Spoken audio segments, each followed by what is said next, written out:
Public यही विचित्र दृश्य देखी तमें मैंने भावुथिब जे एठी कौन चली गोटे झीटा कौन पे टलमल होउची आ ताकू दुई जण कौन पे कांधरे धरिकी आणुछंती। तो घटनाटी हैला नुआ वर्ष गला आ से 31 नुआ वर्ष को एंजॉय करिया पई एही पापांको परी माने मांकर लाडला सहित होटल को जाइछंती टिके मारिया पई। अभी मजा आएगा ना भिड़ो। अरे एंजॉय करिया पई आ सेठी टिके अधिका हे जाइछि माने पैकटा टिके अधिका हे जाइछि जहा फल रे मैडम करा होश नाही से ठीक से छिड़ा मध्य हेई पारु नाहंती। जड़ेश्वर टुका नाम तो सुना ही होगा।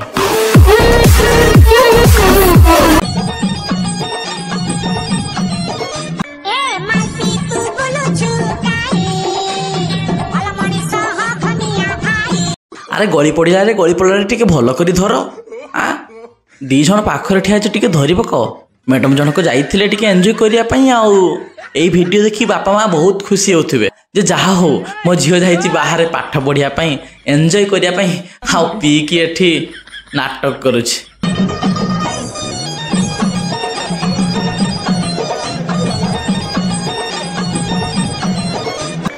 भाई कथारे नाही ना बड़ घर बड़ गुमर कथा ए झियो माने अमीर बापा मांकर झियो सेथिपई एमानकर डर भय लाज शर्म किछि नाही।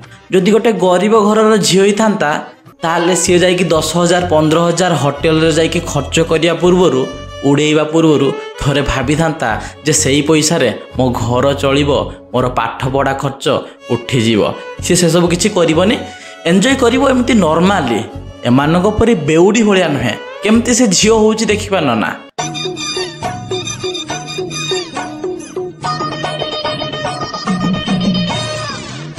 धन्य तम मानकर कला आ पुओ मानकु बेउड़ा कुआ जाए कहीं से पी देकी टिके बकचुदी करती टलमल होती किंतु फास्ट टाइम बेउड़ी मानकु देख पब्लिक पी देकी केमिति होउछंती।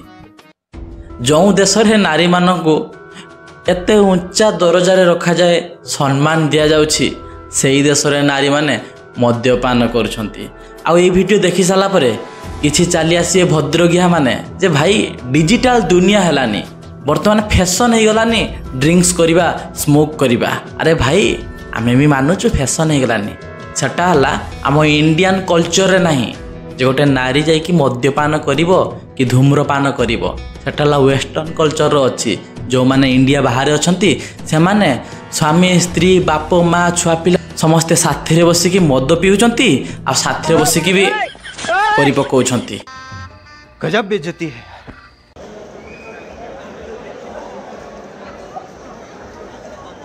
पब्लिक टिके एमानकर ड्रेसिंग स्टाइल को नोटिस कर एमाने जाइछंती नुआ वर्ष रे एंजॉय करिया पई आउ एत्ते पी देइछंती जहा कि निजर होश रखु नाहंती। तोड़े जाई कि के नाही बसी पड़लानी तो किए ना लोकों सामना रे निज घर बेडरूम भाविकी क्या ना कुंडी पकईलानी आउ एमाने एमिति पी की बेउडी भलिया होश रे रहिबेनी आउ तापर जते बेले एमानकु केही जने किडनैप करनबो कि एमानकु केही रेप करदबो सेठी लेखाबो वी वांट जस्टिस ए झियो को न्याय मिलू। अरे न्याय मिलिबो जे तमे माने साली एंजॉय करिबा चक्कर रे बेउडी भलिया मद पी की रास्ता कड़े बुलिबो रास्ता रे चलिबो राति 2टा 4टा बेले घर को फेरिबो आउ तुमको रेप हो गले तमे माने मरिल तमे तो गांडी मरल मल तुम आउ 10 जन भी गांडी मरले। तो मुझे कहू ना जे तुम मैंने एंजॉय करनी एंजॉय कर लिमिट रे कर। थरे भाविया दरकार जे गोटे झीर इज्जत जदि थरे चलीगला ना ता इज्जत केभे आउ रिटर्न फेरिबो ना। तेणु एंजॉय करिबा चक्कर रे निज इज्जत को केबे हराओ नाही। तो पब्लिक मुझे जो सब कथा कहली ठीक कि भूल कमेंट माध्यम मत जनइबो। आज मैं एतिकी wish you happy new year. जय हिंद वंदे मातरम।